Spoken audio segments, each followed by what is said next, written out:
dobry Państwu. Ja się nazywam Wojciech Konończuk. Mam przyjemność być dyrektorem Ośrodka Studiów Wschodnich.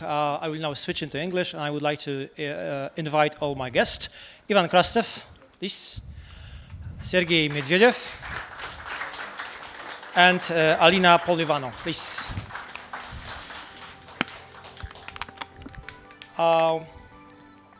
I will just very quickly introduce our guest. We have just half an hour, so it will be a quick task. On my right, we have Ivan Krastev, who is the head of the Liberal Strategy Center from Sofia. Then Siergiej Miedwiediew, who is currently a professor at the Charles University in Prague. And last but not least, Alexandra Polivanova, who is who works for Memorial currently somewhere in Central Europe. I would say that we have very important topic today. I would say it's probably one of the most important topics on not only on the European theater, but also on the global stage. So Russia, the prospect of development of situation in Russia, and especially Russia after Putin. I would say that history showed us many times that any prediction are not only easy, but for also very often it failed. So we as a human beings, it's probably mission impossible to predict the future. Nevertheless, we'll try to make our best in this panel. And I would like to start this quick session with the first question to Professor Miedwiediew. Don't you think that it's perhaps too early to discuss the situation Russia after Putin? We are not there yet, and I would say that we are not anyhow closer to this post-Putin Russia today. Well, exactly. I was going to say just that. It's like imagine we're sitting here in 1941, and discussing Germany after Hitler. So it would just the same future of intellectual exercise. Or like in general, talking about the future of Germany from 1940 or from 1941. We don't know what will happen. We don't know that there will be an invasion of Russia, that there will be the Battle of Moscow and Stalingrad, and the improbable alliance of the Allied powers with Stalin, and the defeat of Germany and the Marshall Plan. And this will all happen in the next 5 years. And I'm very much thinking about this war along the lines of World War II. Indeed, this is, as I say in my recent book, which was just translated to Polish in the end, this war is just the continuation of World War II. It's not a World War III. It's the unfinished World War II, which is going on now. So I think it's really too early to talk about this, because Putin has just consolidated his power. He changed the constitution to his liking. He just, so to say, won the so-called elections. He has a new government in place, and he looks as happy and solid as he could be at this time. He is quite content with the way the war is going on. It's a war not with Ukraine, of course, not just with Ukraine, it's a war with the West. And for him, this is a perfect political technology of governing Russia and of throwing the challenge to the world. That's a world war, and we're just at the very early stages of it. Thank you. I would like to turn now to Alexandra. You are not only historian, but also social activist. I think that one of the lessons learned from the Russian history is that sometimes, time to time, there is also a play for Russian society role to play. Let's, for example, take the Russian Revolution in the past. What might be a role for current Russian society in a future transformation of Russia? Do you think Russian people will be rather a player or a driving force even of a future changes in your country? Yes, thank you for your question. I guess that yes, it's inevitable that Russian civil society should be a force in all possible changes, and unfortunately, probably some one of us will like to dream about Russian people, Russian society to, I don't know, fly away somewhere to the moon. But Russia still or the territory of Russia and population on it is still there, and they will be there. And if we dream about sustainable peace in the region, in the, I don't know, in Europe, in the world, so we have to take into account Russian civil society, and Russian civil society has a responsibility to be a part of these processes. And we all, I don't know, we wish victory to Ukraine, to Ukrainian army. We really, I don't know, ask European Union and other countries of goodwill to help Ukraine to win. But it's important for us to be a power, to be a force. And I guess that Putin and Putin's regime, I guess there is a difference between Putin and Putin's regime, but they also know that it's dangerous for them, so it's a danger for them in Russian civil society, and that's why they are they are destroying it, and they are still pressuring on it every day. And yeah, you probably have heard about this awful, so they prohibited and declare criminal organizations like LGBT society, movement and decolonial movement. And you know that it's criminal to criticize in all ways the war. And this shows us that they are afraid of society, and they're afraid they can win in this war. So far, Russian society is sitting with a not so hard voice, and that's why it's important, like, for us to support this voice. I would like to come back with a similar question to Professor Miedwiediew, because one of the perception, not only probably in Poland, but also broader in the West, is that Russian society is very passive. Yes, we do not observe any anti-war demonstration. There is no opposition anymore in Russia. This is for obvious reason. But would you agree with this opinion about this Russian society being not or too little active? Well, Sasha here is a representative. We have a live representative of the Russian society. And the memorial was indeed doing the work that the society should have done.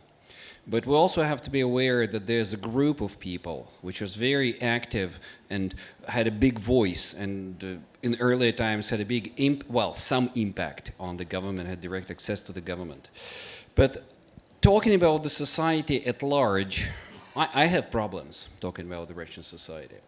We had, well, Ivan also knew him quite well, a colleague, the late Gleb Pavlovsky, the political analyst. And he never spoke of the Russian society. He talked of the Russian population. He used the word nasilentse. Russian society indeed is not so much a social mass as a statistical mass. And we see it in the current approach to war. The point is that the state, it's a society made by the state, imagined by the state, and governed by the state. The people have not learned, despite this 30 years, 35 years pause of the post-communist transition, they haven't learned to live independently of the state. And now they are back again in the embrace of the state. And they don't even think outside the state. That's the big problem. So people have not yet developed well, okay, they're different people. Of course, you know, we can be talking about Alexei Navalny and the tens of thousands that followed him and the thousands that are now in jail for, like, voicing their opposition to war. And once again, about the people who are doing the memory studies and memorization of the Soviet crimes and so on. Yes, I mean, they're all these dignified people. But once again, if we talk in statistic numbers, the society at large has not been born yet. It's still in the mother's womb of the state, so to say. So, and in this sense, I think for me at least, this explains the current passivity and acceptance of the war, the normalization of the war by the majority of Russians. They just not dare think outside the state rationale, the raison d'etat, the state reason. It was the case like in the Soviet war in Afghanistan. It was the way that the Russian society treated the war in Chechnya, and that's the way they treat the war in Ukraine. There is information abundant around us, but people would not take it. They live in their own comfort zone, and the comfort zone is defined by what the state tells you, but what the Putin says to you, right? So there's Putin on top who decides, and that's it, and your judgment ends there. So in this sense, you know, dignity, independence, and civility has yet to be born in Russia. Just to continue quickly this topic, I'm coming back to Alexandra. Don't you think that our knowledge about what's really going on inside Russian society is very limited in the last 2 years? I mean, here in Europe, but also as you probably left Russia, all of you and Siergiej in this panel quite a long time ago. So don't you think that our knowledge about these processes inside Russian society are limited? Yeah, I would say that I agree with Siergiej, but I also think that it's very important to be very sensitive in all small tendencies from Russia, from inside Russia, and to listen. I don't know, the new ways of thinking from Russian civil society inside Russia or in exile.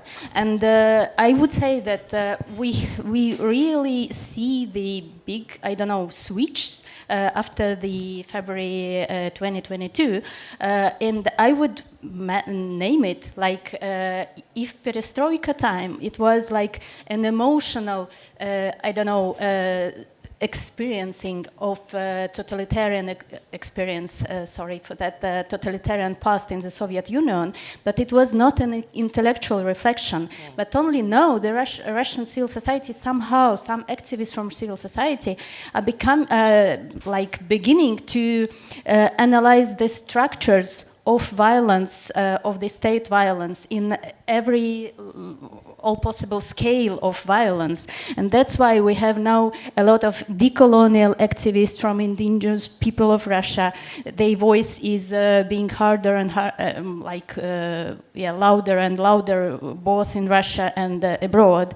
I don't know, feminist activists or LGBT activists and memorial activists, anti-war activists, and all possible activists which are deconstructing the structure of state violence, and they are analyzing the mechanism of the Soviet terror and the state terror, not only Soviet, but now, and the consequences of the Soviet terror in nowadays Russia. So that's why I think it's very important to react on these.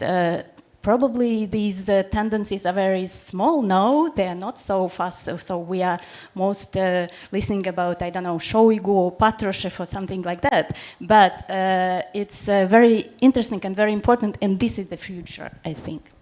Let's stay for a while with the Russian society. It's an extremely important topic in my view, and here I would like to turn to Ivan and ask you, one of the opinion in the Russian opposition, also among the Russian anti-regime activists, is that the current situation is lack of decommunization.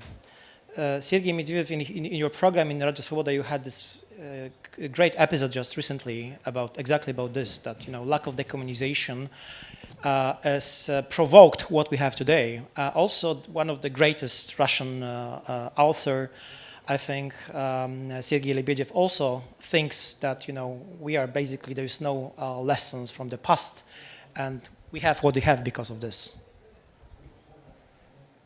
Listen, funnily enough, I will never start with society. I'll start with geography. Try to imagine, probably because I'm coming from a small country, and you're talking about a place that is quite big. And also, by the way, 40% of the territory of Russia is a frozen land. I'm saying this because we're talking as if Russia is changing and the world is remaining the same. But the world is changing, and in a certain way, how Russia is changing is going very much to depend on how the world is changing. And as a result of it, when you talk about decommunization, you cannot get the decommunization in Russia in the same way it worked in some small states more successfully, for a very simple reason. They had at one and the same time the end of the regime and the end of the state.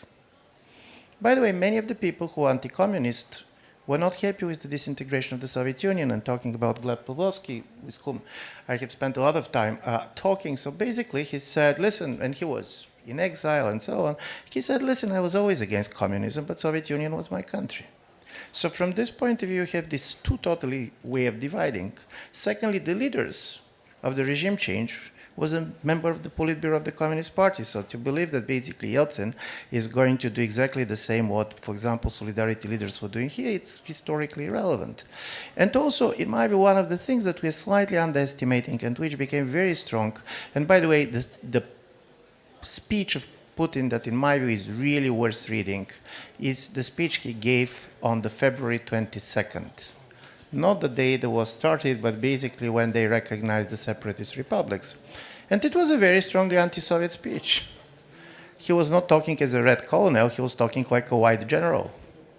So he was saying that basically Ukraine was a nation and a state invented by the Bolsheviks, that it was a Lenin's invention and so on. So you have in a certain way the Russia nation-state building, and basically the end of the regime that comes at the same time, and they went in a very different direction.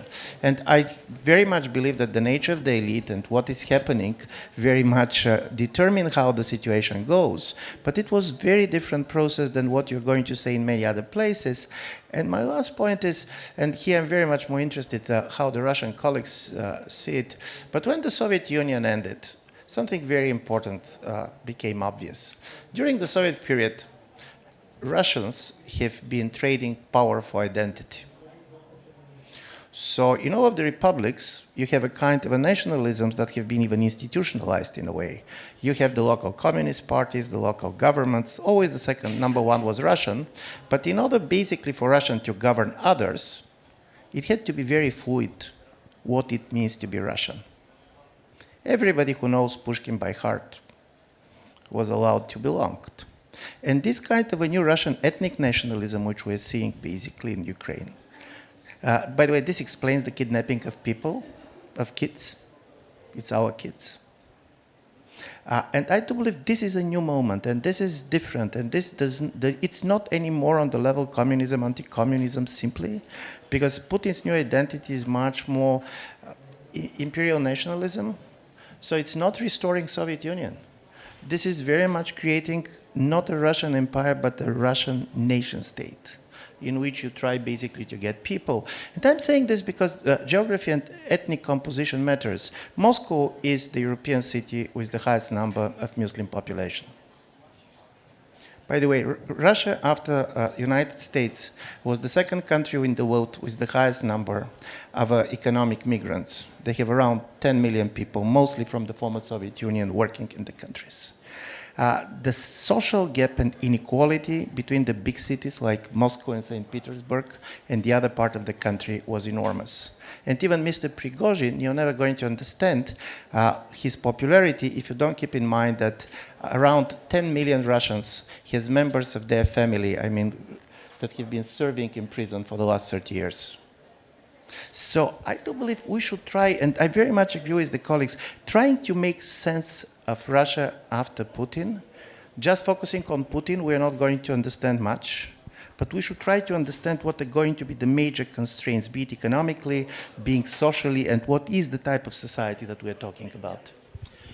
Let's now switch to the West.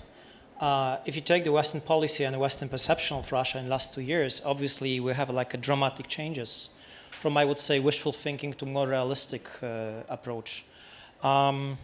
What should be the, I'm asking Ivan again, what should be the Western strategy towards Russia? And do you think, is there any current Western strategy, unified Western strategy, especially if we want to reach this post-Putin Russia? No, there is at the moment no Western strategy with respect to Russia. This was in a certain way kind of the total change. By the way, in the 1990s, still almost the beginning of the war, there was no Ukrainian policy of the West. There were two types of Russia policies based on Ukraine. There was those who believes that basically you should treat the Ukrainian the way not to upset Russia, and there were those who believes that we should help the Ukrainian the way to change Russia. But both of them were Russia policies. So now we went on the other way. We have a Ukrainian policy, we don't have a Russia policy. And by the way, one of the reasons we don't have a Russia policy is because basically we don't have the feeling that we have much of an agency. Because talking about Russian society, never forget, almost 1 million people left the country. And not all of them for political reasons, but it's a very active part of the population. All these kind of changes, the fact that we are talking about not living in Russia, makes a huge difference. Makes a huge difference. So as a result of it, we try to have policy with respect to the people who left Russia. On this, we are not great, to be absolutely honest, because deciding to leave your own country in the moment of the war, when not only the government is against you, but also majority of the population, is a tough moral choice. It is one thing to leave when you go that your government is against you, but you have the feeling that you have support by the majority of the people. But to be honest, this is not the case. I don't believe that Russian population is highly enthusiastic about this war, but I don't believe that they're in love with the people who left. And there was a lot of kind of a cost for people who are living. But when they came to our countries, and there are reasons to explain this, for most of us, we're not interested in their personal choices, but they were simply Russians. And this creates a situation in which, first intellectually, some of these people, even when they disagree with certain type of things that we claim about what is happening in the country, don't feel very free to say this because they fear that they can be accused of kind of supporting certain things. So I do believe that being now, particularly Russian intellectual and analysts outside of the country is not easy. And this is something, this is where it starts part of our policy, because this is extremely important, because this is the only Russia to which we have to talk. The other is a much more security policies, and you're going to a classical containment, and this is basically what you're doing on the border. There are certain things that, in my view, for Europe should be really scary.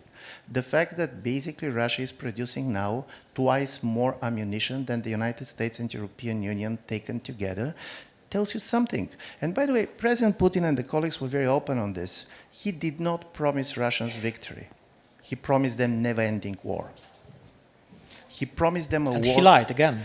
Because, and this is probably going to be an interesting piece of information for those who are not knowing it. In 2018, Levada polling institute was asking people, do you fear the World War III and when the World War III is going to come? And almost more than 70% of the Russians believe that World War III is going to happen in the next 10 years. So you have a propaganda that has created a nation with a totally apocalyptical imagination.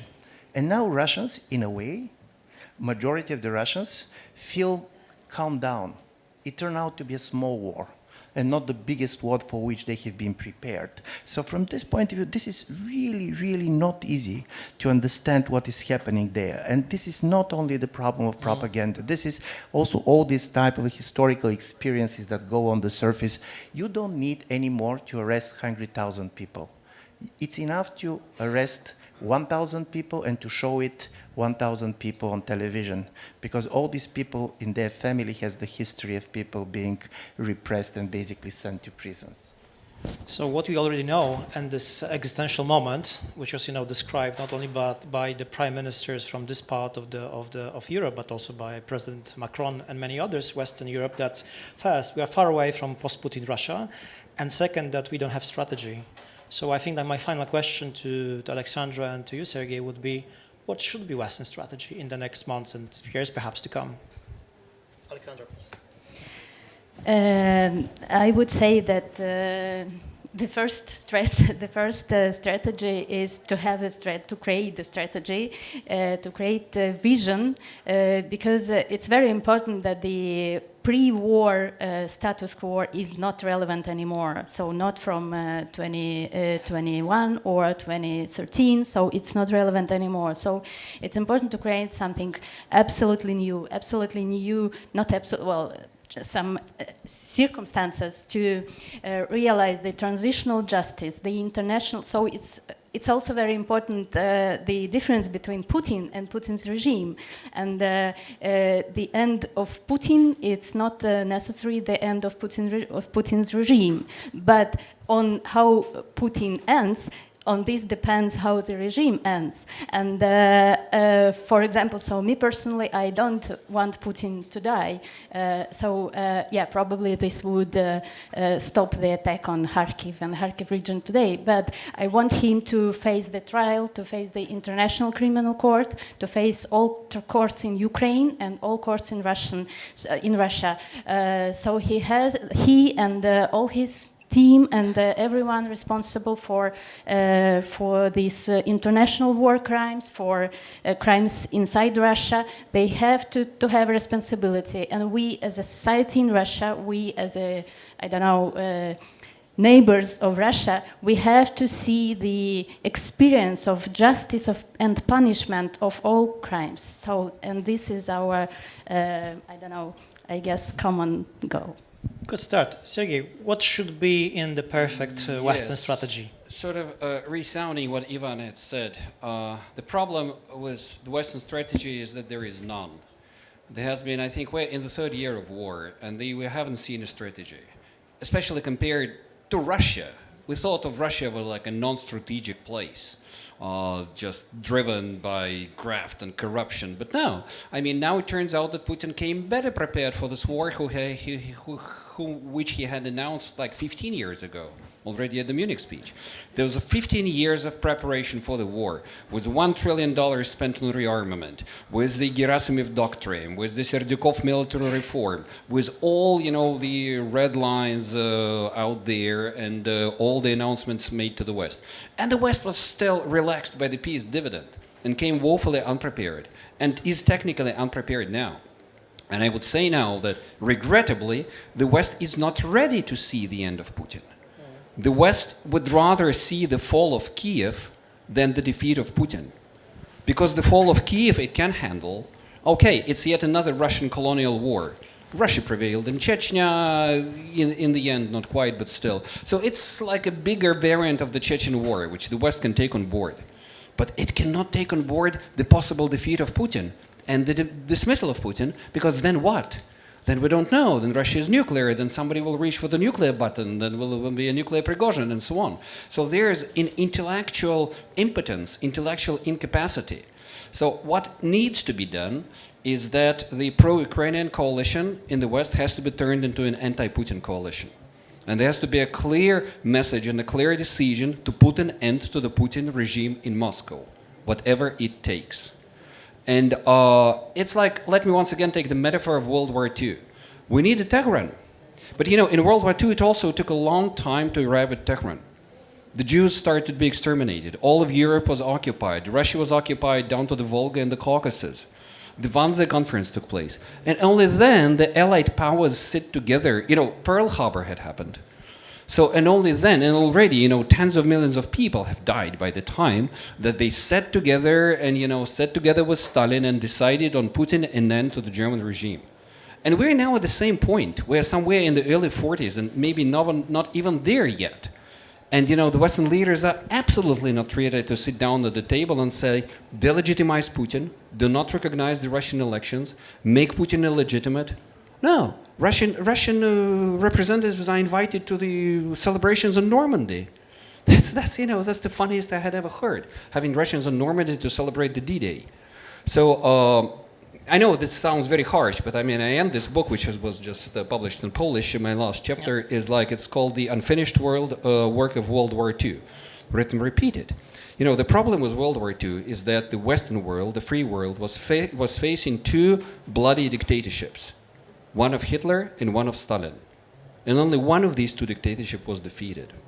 The other one, allied with the West, became victorious, transformed itself, and resurrected in the new guise under Putin. But this is the same dictatorship which puts a challenge to the free world, and which is, you know, apocalyptic now and is intent on destroying the free world. So in order to provide for our security, for the security of Europe, for the security of the world, this regime has to be destroyed. So Russia needs its own 1945. I know this sounds very harsh, and really I'm not ready to outline what it takes. I know we're talking about the nuclear power, but intellectually I see no other way out of this conundrum. Half an hour is definitely not enough to discuss the future of Russia, and I'm afraid that our conclusions from this great panel are quite pessimistic, I would say. But we probably all agree here that the difficult times are ahead of us. Thank you very much for our great panelists. Thank you to the audience.